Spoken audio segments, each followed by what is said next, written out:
Hi, everybody. It is Dr. Deborah Pacheco, life coach and mental health educator. And today we are going to talk about finding love or finding a partner that you enjoy hanging out with. So, like many of you, I come with baggage.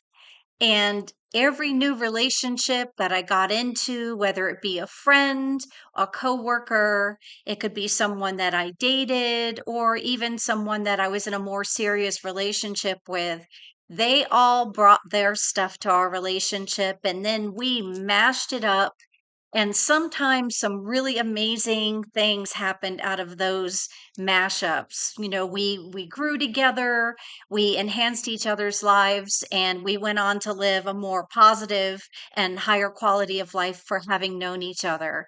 And if you're one of my people like that, you already know who you are. And some relationships just went up in flames. They just went down real quick and didn't go anywhere.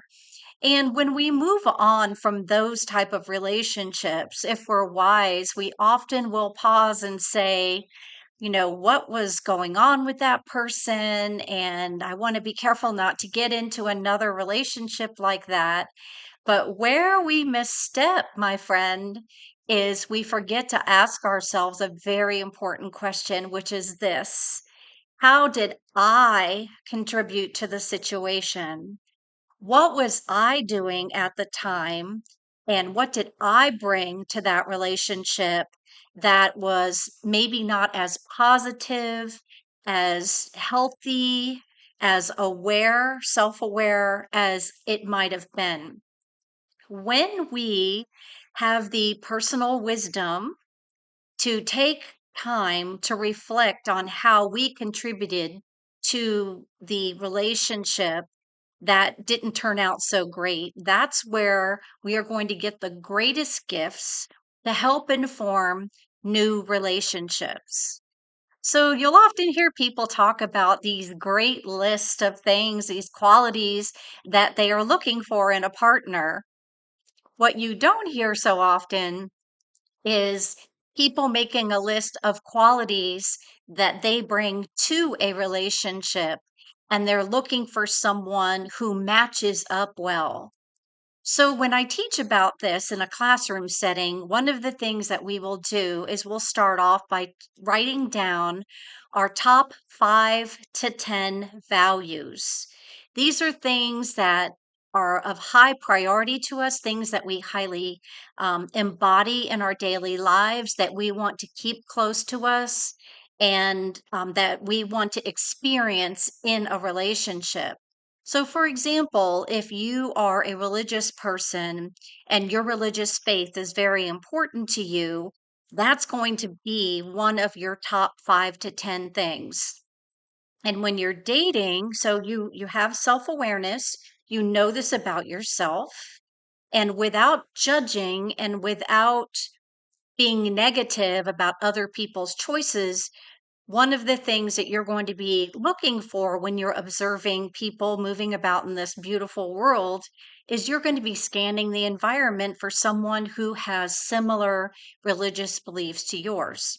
So we're mapping our values, we're being aware of ourselves before we try to be aware of other people.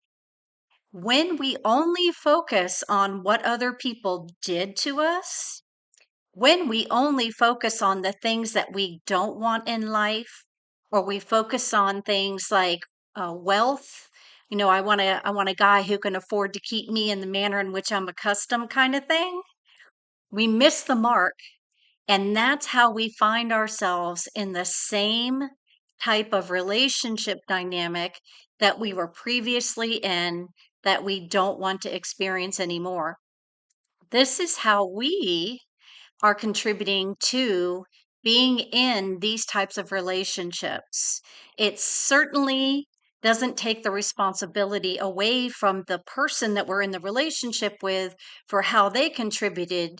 However, our greatest wisdom can come from knowing how we have contributed what we need to do differently, which is to focus on our values, to focus on who we are and how we want to hold ourselves.